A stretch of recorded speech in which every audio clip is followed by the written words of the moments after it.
Assalamualaikum warahmatullahi wabarakatuh, teman-teman semua. Di dalam hadis dari Nabi Muhammad SAW yang diriwayatkan oleh Imam Bukhari dan Muslim, Rasulullah berkata, "Al-yadul 'ulya khairun min al-yadis sufla. Wabda' biman ta'ul, wa khairus sadaqah an dhahri ghina, wa man yasta'fif yu'iffahu Allah, wa man yastaghni yughnihillah." Tangan yang memberi lebih baik daripada tangan yang menerima atau meminta. Dengan kata lain, kemandirian finansial itu lebih baik daripada ketergantungan finansial. Wabda biman ta'ul, dan mulailah kamu memberikan sebagian harta kamu atau membelanjakan harta kamu untuk keperluan orang-orang yang kamu tanggung. Abu Hurairah radhiyallahu anhu berkata kepada Rasulullah sallallahu alaihi wasallam, "Wahai Rasulullah, siapa saja yang termasuk orang-orang yang berada dalam tanggungan atau yang kita tanggung?" Maka Rasulullah berkata, istrimu, anak-anakmu, dan siapa saja orang yang bergantung kepadamu untuk penghidupan mereka. Kamu mulai terlebih dahulu dari mereka itu, dari bagian hartamu sebelum kamu berikan kepada orang lain.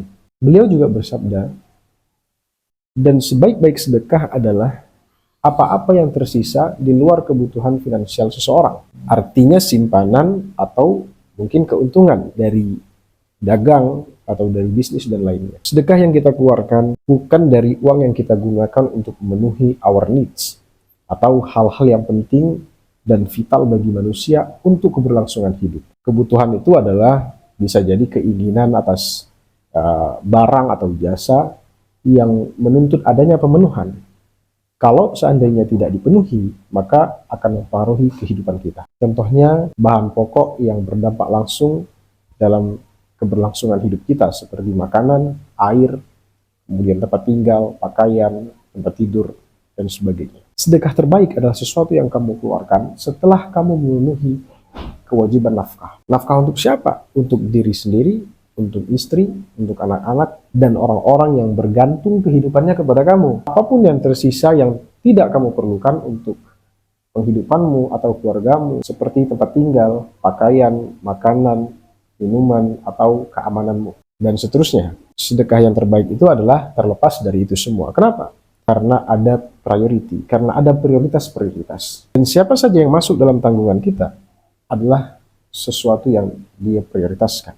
Dan wajib menafkahkan keluarga kamu, dan itu lebih dicintai oleh Allah Subhanahu wa Ta'ala. Karena nggak akan ada orang lain yang menafkahkan keluargamu kecuali kamu sendiri. Dan menafkahkan tanggungan kita adalah kewajiban yang juga dianggap oleh Allah Subhanahu wa Ta'ala sebagai amal. Bahkan itu adalah amal yang paling baik di antara semua sedekah. Kemudian Rasulullah SAW bersabda, barang siapa yang mampu tidak meminta kepada orang lain, Allah akan menjadikan dia tidak butuh kepada barang itu atau kepada apa yang dia minta ke orang lain itu.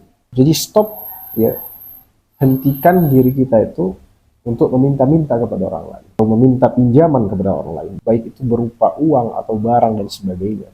Dan hindari kebiasaan-kebiasaan seperti ini, hindari semampu kita. Allah mengatakan, Allah tidak akan menjadikan kamu butuh kalau kamu mampu untuk tidak meminta-minta atau kamu mampu untuk tidak meminjam kepada orang lain.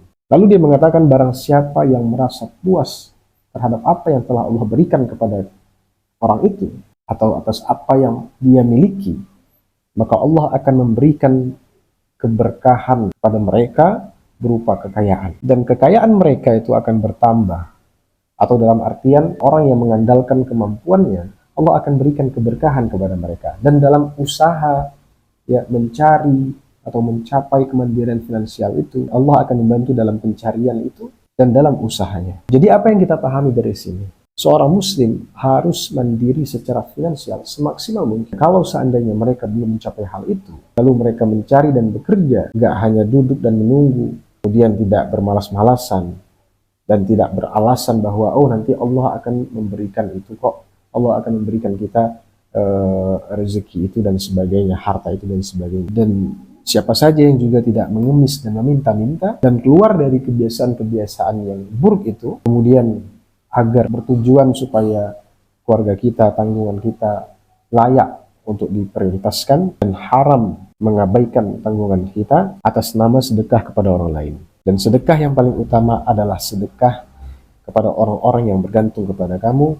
Kemudian sedekah yang paling utama berikutnya adalah kepada orang-orang di luar tanggunganmu atau kepada orang lain. Dan kewajiban terhadap keluarga kita, tanggungan kita adalah sedekah yang dengan hal itu kita diberikan pahala oleh Allah Subhanahu wa taala. Dari perkataan atau pertanyaan Abu Hurairah tadi yang bertanya kepada Rasulullah, siapa yang termasuk tanggungan? Dan Rasulullah menjawab bahwa istri kamu, ya anak-anak kamu.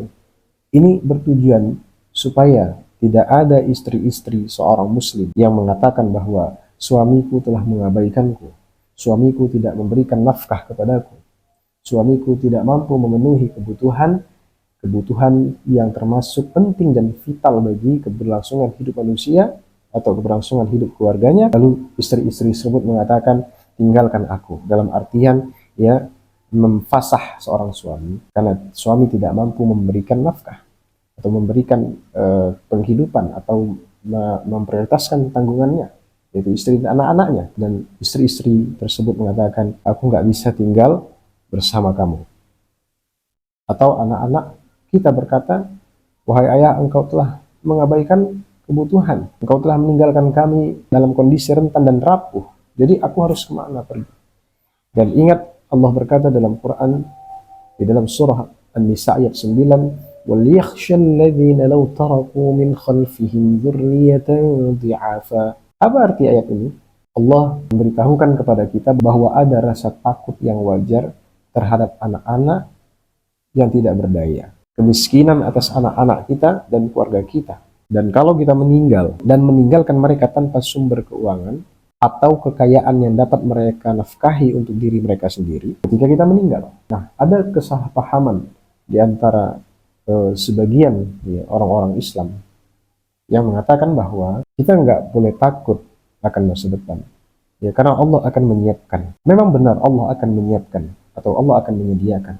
Tetapi Allah juga memberikan kita potensi dan sumber daya serta kemampuan untuk bekerja.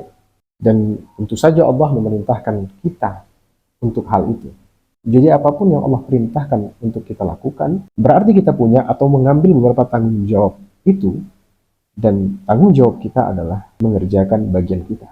Dan pada akhirnya jika Allah berkehendak memberi rezeki atau enggak, yaitu adanya di tangan Allah Subhanahu wa taala. Dan rezeki semua orang juga sudah tertulis. Tetapi kita juga harus tetap berusaha untuk hal demikian. Dan usaha kita juga Allah sudah tulis atau sudah tertulis, dan semoga Allah akan memudahkannya dengan adil dan adil. Dan maksud dari ayat ini adalah bahwa sebagian orang sebelum mereka meninggal, mereka ingin menyedekahkan atau memberikan seluruh hartanya.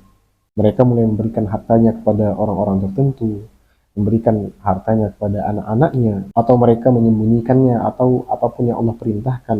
Maka sesungguhnya ketahuilah, biarlah mereka takut meninggalkan tanggungan atau keturunannya dengan kondisi yang rentan, papa dan miskin. Biar mereka takut. Maka bertakwalah kepada Allah. Tahu nggak kita, kalau Allah itu tidak mengatakan sumbangkan hartamu dan jangan khawatirkan anak-anakmu, aku akan menafkahi mereka. Enggak seperti itu Allah.